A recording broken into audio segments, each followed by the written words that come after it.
মুসলমান বনি ইসরায়েলে আল্লাহর নবী মুসা কালিমুল্লাহ তিনার সময় একবার দুর্ভিক্ষ দেখা দিছে। বৃষ্টি নাই, কোনো কিছু নাই। বৃষ্টি দীর্ঘদিন না হওয়ার কারণে ফল ফলাদিগুলো নষ্ট হয়ে যাচ্ছে, গাছগুলো মরে যাচ্ছে, জমিন ফেটে যাচ্ছে। এবার যখন অভাব অনটন দেখা দিছে, আল্লাহর নবী মুসা কালিমুল্লাহ তিনার উম্মত যারা রয়েছেন সবাই মিলে মুসা কালিমুল্লাহর কাছে আসি আরজ করলেন, ওগো আল্লাহর নবী মুসা কালিমুল্লাহ, দীর্ঘদিন পর্যন্ত আমাদের এখানে বৃষ্টি না হওয়ার কারণে গাছ গাছালিগুলো মরে যাচ্ছে, জমিনগুলা ফেটে যাচ্ছে। ওগো আল্লাহর নবী, ফসল হচ্ছে না, দুর্ভিক্ষ দেখা দিছে। ওগো আল্লাহর নবী, আপনি আল্লাহর কাছে দোয়া করেন। আপনি তো আল্লাহর নবী, আপনি আল্লাহর কাছে দোয়া করলে আল্লাহ অবশ্যই সেই দোয়া কবুল করবে। এবার মুসা আলাইহিস সালাম বললেন, ঠিক আছে, চলো আমরা সবাই মিলে একসাথে আল্লাহর কাছে দোয়া করি, তাহলে আল্লাহ তাআলা অবশ্যই তোমার দোয়া, আমাদের দোয়া কবুল করবেন। আবার সবাই মিলা যখন জমিনের মধ্যে চলে গেলেন, বর্ণনায় পাওয়া যায় 70,000 উম্মত নিয়ে মুসা নবী দোয়া করার জন্য ঘর থেকে বের হলেন। 70,000 উম্মত নিয়ে যখন মুসা নবী ঘর থেকে বের হলেন, জমিনের মধ্যে দুটো হাত তুলে আল্লাহর কাছে দোয়া করলেন, ও আল্লাহ, এই অঞ্চলের মধ্যে দীর্ঘদিন পর্যন্ত বৃষ্টি না হওয়ার কারণে দুর্ভিক্ষ দেখা দিয়েছে, গাছ গাছালি মরে গেছে, আল্লাহ ফল ফলাতে হচ্ছে না, জমিনগুলা ফেটে যাচ্ছে। আল্লাহ, ফল ফলাদি না হওয়ার কারণে আল্লাহ দুর্ভিক্ষ দেখা দিয়েছে। মাওলা, আপনি বৃষ্টি দিয়ে আমাদের দুর্ভিক্ষটা একটু দূর করিয়া দেন। আল্লাহ জানাই দিলেন মুসা নবীকে, আরে মুসা, হে মুসা, তুমি যতই দোয়া করো কবুল হবে না। বললেন, আল্লাহ, কেন কবুল হবে না?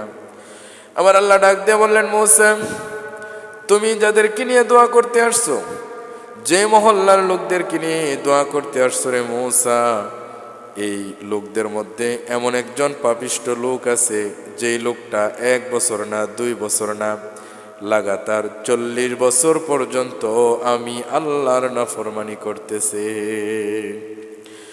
এই লোক যতক্ষণ পর্যন্ত এখানে থাকবে ততক্ষণ পর্যন্ত বৃষ্টি বর্ষিত হবে না, আমি আল্লাহ বৃষ্টি দেব না। এই লোকটাকে যদি তুমি তাড়াতে পারো তাইলে আমি আল্লাহ বৃষ্টি দেব। এবার মুসা আলাইহিস সালাম উম্মতদেরকে ডেকে বললেন, এ উম্মতের দল, আমরা এখানে যারা আসলাম, আমাদের মধ্যে এমন একজন পাপিষ্ট লোক আছে, যে লোকটা দীর্ঘ 1 দিন না 2 দিন না 3 দিন না 1 বছর না 2 বছর না লাগাতার 40 বছর পর্যন্ত আল্লাহর নাফরমানি করতেছে। এবার আল্লাহ তো আমারে জানাই দিছে, এই লোকটা যতক্ষণ পর্যন্ত আমাদের এই মজলিসে থাকবে ততক্ষণ বৃষ্টি হবে না, এই লোকটা চইলা যাও। এবার এই লোকটা যে, সে তো জানে অপরাধীটাকে, অপরাধী চিন্তায় পড়ে গেলেন, হাই হাই, অপরাধী অন্য কেউ না, আমি নিজেই তো অপরাধী। এই মুহূর্তে যদি 70,000 মানুষের সামনে আমি চইলা যাই, 70,000 মানুষ আমাকে নিন্দা করবে, তুচ্ছ-তাচ্ছিল্য করবে। এখন যদি না যাই, বৃষ্টি বর্ষিত হবে না, এলাকার মধ্যে দুর্ভিক্ষ দূর হবে না, কি করা যায়? লজ্জায় পড়ে গেলেন। এবার লজ্জায় মাথা নোয়াইয়া আল্লাহর কাছে দুটো চোখ দিয়ে জোর জোর করে পানি ফেলে আল্লাহর কাছে দোয়া করতেছেন, মনিব, ও মালিক, দুনিয়ার কেউ না জানলে আল্লাহ আমি তো জানি, আপনি তো জানেন অপরাধীটাকে। ও আল্লাহ, এইখানের মধ্যে অপরাধী অন্য কেউ না, আল্লাহ আমি নিজেই তো অপরাধী। এই মুহূর্তে যদি আমি বের হয়ে যাই, 70,000 মানুষ আমাকে নিন্দা করবে, তুচ্ছ-তাচ্ছিল্য করবে।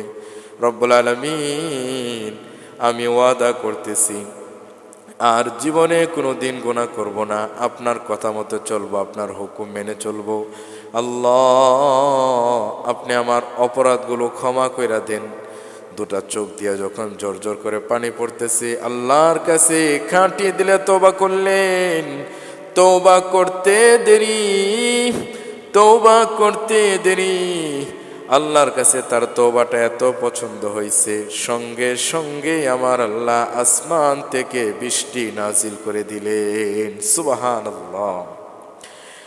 এবার আল্লাহর নবী মুসা তো অবাক হয়ে গেলেন, আল্লাহকে ডেকে বললেন, আল্লাহ, আপনি না আমার একটু আগে বললেন যতক্ষণ পর্যন্ত পাপিষ্ট লোকটা না যাবে ততক্ষণ বৃষ্টি হবে না। আল্লাহ, সে তো যায় নাই, তাহলে বৃষ্টি কেন দিলেন? আমার উম্মত আমার মিথ্যাবাদী মনে করবে।